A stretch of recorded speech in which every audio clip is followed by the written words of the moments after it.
Assalamualaikum warahmatullahi wabarakatuh. Salam pejuang demokrasi. Baik, pada kesempatan ini saya akan memberikan kisi-kisi materi interview seleksi Panwas Kecamatan. Bagi teman-teman yang nanti lulus seleksi tertulis ataupun CAT, maka akan mengikuti tahapan selanjutnya, yaitu seleksi interview. Dan kawan-kawan yang dinyatakan lulus dalam seleksi interview maka akan menjadi komisioner Panwas Kecamatan. Langsung saja, untuk mempersingkat waktu, saya akan memberikan kisi-kisi. Pertama, biasa pertanyaan yang akan ditanyakan kepada kita adalah visi dan misi kita mendaftar menjadi Panwascam. Apa sih visi dan misi kita? Maka kawan-kawan harus menyiapkan visi dan misi kawan-kawan saat mendaftar Panwascam. Misal, visi dan misi saya mendaftar Panwascam adalah karena saya sebagai warga negara yang baik, saya ingin berpartisipasi dalam pelaksanaan ataupun pengawasan ataupun mengawal demokrasi agar pemilihan umum berjalan sesuai dengan tahapan-tahapan dan sesuai dengan aturan perundang-undangan. Bisa seperti itu, bisa yang lainnya juga. Terus selanjutnya, apa yang akan kita lakukan atau apa yang akan kawan-kawan lakukan ketika kawan-kawan terpilih menjadi anggota Panwascam? Maka kawan-kawan harus memberikan alasan apa yang mau kawan-kawan buat. Misal, jika nanti saya terpilih menjadi Panwascam, saya akan menjalankan tugas pokok Panwascam, wewenang Panwascam, fungsi Panwascam, dan juga segala aturan-aturan akan saya laksanakan demi terwujudnya pemilihan umum yang sesuai dengan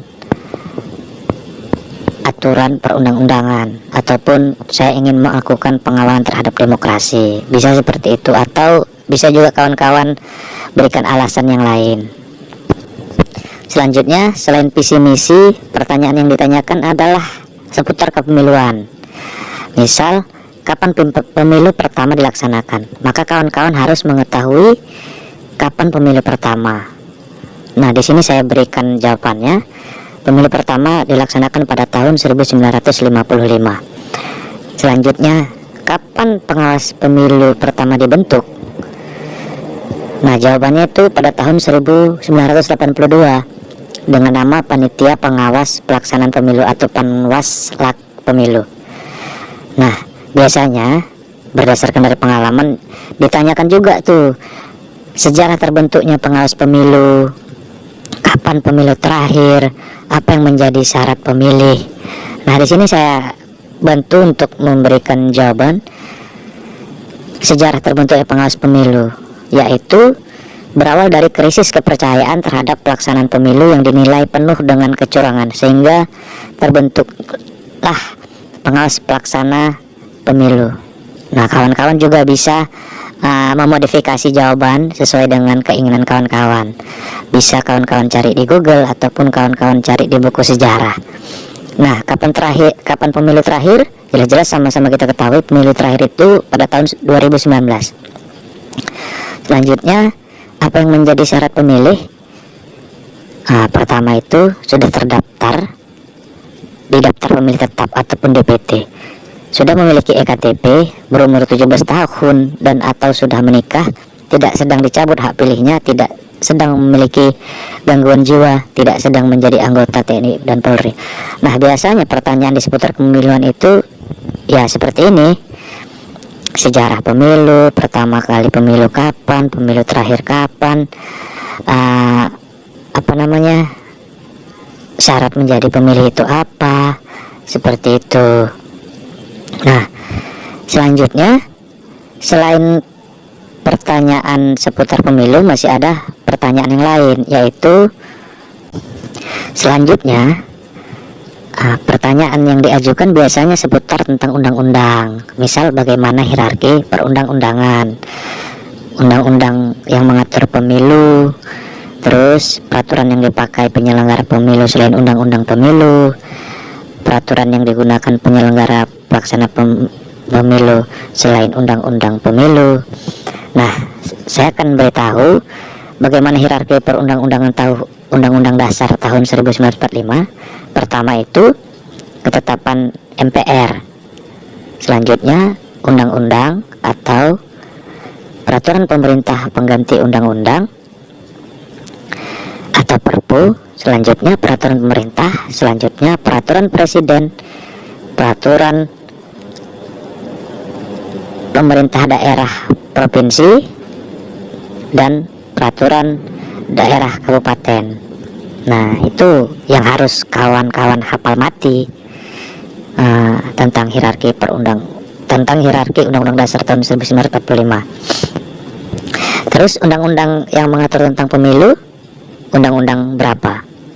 Nah, saya beritahukan Undang-Undang Nomor 17 tahun 2017. Di sini inilah undang-undang yang digunakan untuk pedoman dalam pemilihan umum. Kalau peraturan yang dipakai penyelenggara pengawas pemilihan umum selain undang-undang pemilu apa? Yaitu Perbawaslu atau peraturan pengawas pemilu. Kalau peraturan yang digunakan penyelenggara pelaksana pemilu selain undang-undang pemilu, nah apa?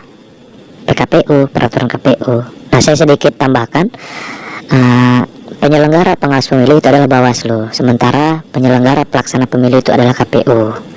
Jadi kawan-kawan harus hafal mati undang-undang ini, hierarki undang-undang yang dipakai untuk mengatur pemilu, undang-undang Bawaslu dan juga peraturan Bawaslu dan juga peraturan KPU.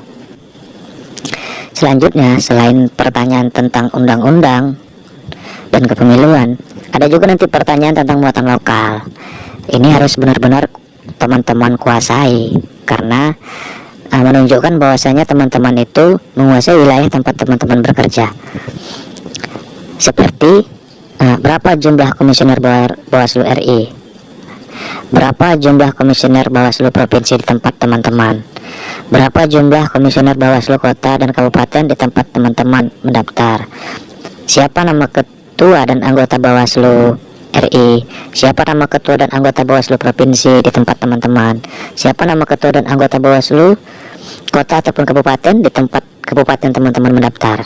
Biasanya ada tambahan tuh, siapa nama ketua DKPP, terus apa nama kecamatan tempat teman-teman mendaftar, siapa nama camatnya, biasanya masuk tuh muatan lokal seperti itu. Terus juga berapa jumlah kelurahan atau desa di tempat teman-teman, berapa jumlah DPT terakhir di kecamatan tempat teman-teman mendaftar pada saat pilkada dan pada saat pilpres. Itu harus hafal mati teman-teman.